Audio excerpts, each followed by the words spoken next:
Olá, muito boa tarde a todos. O meu nome é Abulay Almam Dabo. Aqui falo para o canal Acessibilidade para Todos. Hoje iremos abordar a semana da primeira mão das meias finais da Taça de Portugal, onde houveram dois jogos, um na quarta-feira e outro na quinta-feira. O Sporting Futebol Clube do Porto jogou-se na quarta-feira e terminou com a vitória dos Dragões em Alvalade por 2-1, pondo-se assim em vantagem para a segunda mão das meias finais que se vai realizar a 20 de Abril no Estádio do Dragão, enquanto que a outra meia final opôs frente a frente Tondela e Clube Desportivo de Mafra em casa do Tondela. O jogo terminou com a vitória dos tondelenses por 3-0. Vamos começar por analisar aqui o que foi o primeiro jogo das meias finais da Taça de Portugal, que se realizou em Alvalade, com a vitória do Porto por 2-1, como referi.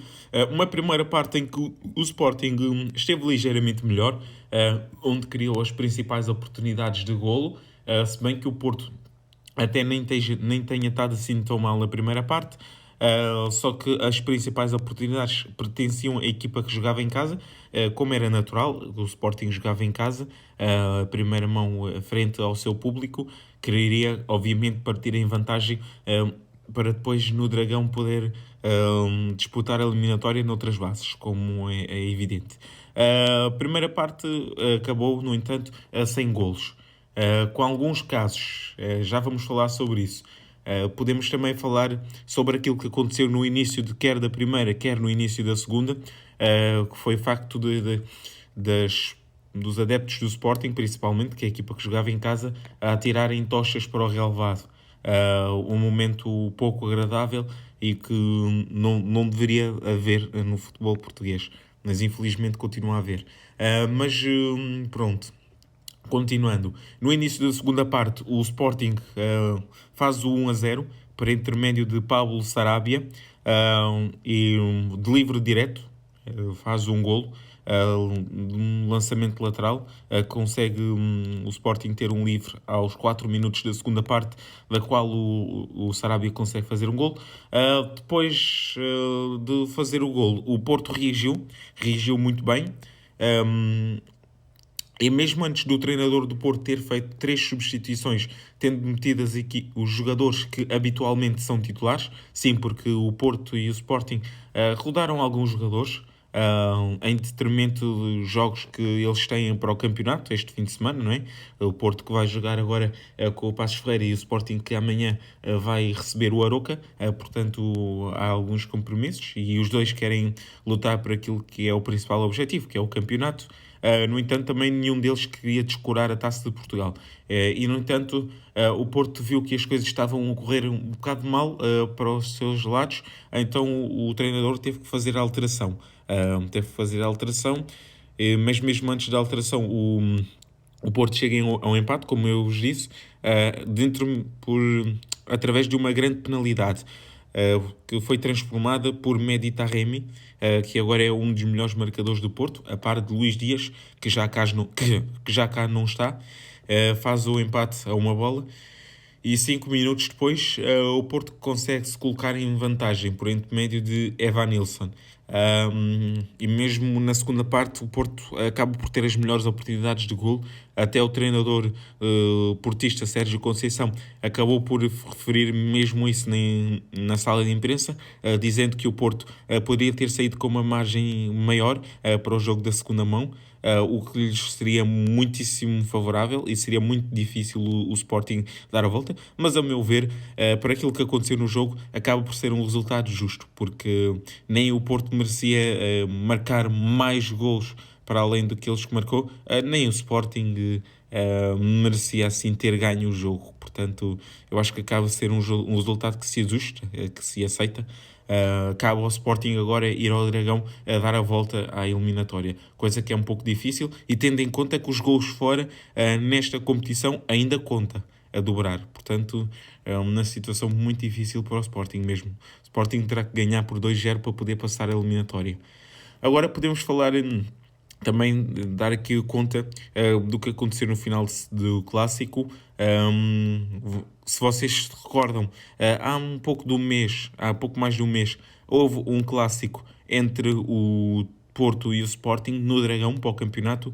E recordam-se certamente da polémica que foi entre os jogadores e os treinadores, com os ânimos a exaltarem-se dentro do campo.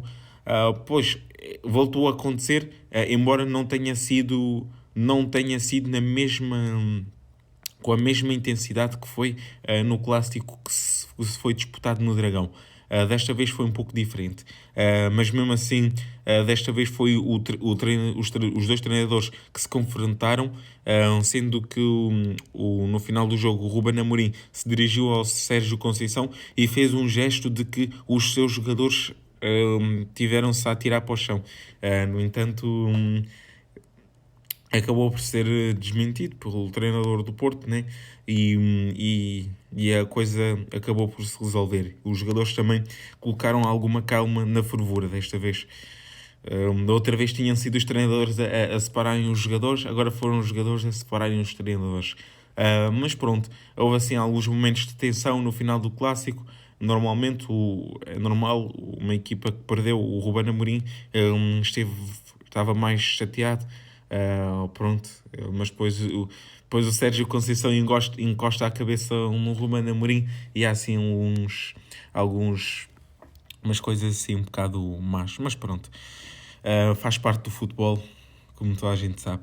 Agora vamos passar para o jogo da segunda mão, o segundo jogo da primeira mão, sim, isso sim, que opôs frente a frente o Tondela e o Mafra. Sinceramente não estava à espera de uma diferença tão elevada por parte do Tondela. O Tondela acaba por ganhar por 3-0, onde marca um gol na primeira parte por intermédio de Tiago Dantas e depois marca por intermédio de Neto Borges e Salvador Agra, creio eu, que fez o terceiro, se não estou em erro. Mas pronto, não me lembro muito bem quem fez o terceiro gol, mas o Tondela vence por 3-0. Uma partida em que as principais oportunidades foram todas do Tondela e acaba por ser uma vitória justíssima, pelo que eu percebi. Embora não tenha assistido ao jogo todo, confesso, estava ocupado, mas pronto. Pelo que eu percebi, o Tondela foi um justo vencedor e o Mafra teve um bocado abaixo daquilo que costuma fazer. Recordam-se do Mafra que ganhou 3-1 ao Moreirense, sendo que estava com 10 jogadores em campo e depois foi a Portimão ganhar por 4-2. Desta vez o Mafra agora teve muitas dificuldades em jogar em Tondela e pelo que o jogo da segunda mão vai ser muitíssimo complicado para o Mafra, que tem que marcar muitos golos e não convém sofrer nenhum golo do Tondela. Como eu vos disse há pouco, os golos fora nesta competição contam a dobrar, portanto, em caso de empate. Portanto, se o Tondela marcar um golo, o Mafra teria que marcar 5 para passar. Portanto, vai ser uma tarefa muitíssimo complicada. Para além do Mafra não ter que marcar muitos, vai ter que estar muito atento para não sofrer qualquer golo. Poderia ser um morte do artista para parte do Mafra. Mas, de facto, o Mafra não incomodou muito o Tondela, embora tenha tido um lance com um golo anulado aos 90 minutos. Foi Okito Kanjo que marcou, só que houve um empurrão nas costas do adversário, pelo que o vídeo-árbitro teve que interferir e anular a jogada. E assim acaba então o Tondela por ter uma margem muitíssimo confortável, a meu ver, e que acho que dificilmente irá deixar escapar esta margem, a não ser que acontecesse algum catástrofe. É verdade, futebol tudo é possível, já vimos desvantagens de 3-0 a serem revertidas, num contexto até bem superior à Taça de Portugal, mas pronto, já aconteceu e portanto não é descurar que isso possa acontecer, mas eu vejo com muita dificuldade o Mafra a conseguir dar a volta ao resultado em casa, sinceramente. E pronto, sobre o jogo do Tondela não tenho muito a contar, porque eu, como vos disse, não assisti muito ao jogo, só decidi dar aqui um toque final ao resultado. e dar as minhas perspectivas para o jogo da segunda mão, a mim me parece que Porto e Tondela estão melhor colocados para se poderem defrontar na final, na minha opinião. Mas isso é a minha opinião, vocês têm a vossa, né? Mas de facto vejo com alguma dificuldade o Sporting eliminar o Porto no Dragão. Vejo com muita dificuldade o Mafra dar a volta ao Tondela. Portanto, se eu vos tivesse que apostar agora aqui numa final, eu apostaria num Porto Tondela. Mas vamos esperar para ver o que é que acontece. E pronto, espero que tenham gostado do vídeo. Já sabem, deem um like e subscrevam o canal. Um abraço, até à próxima.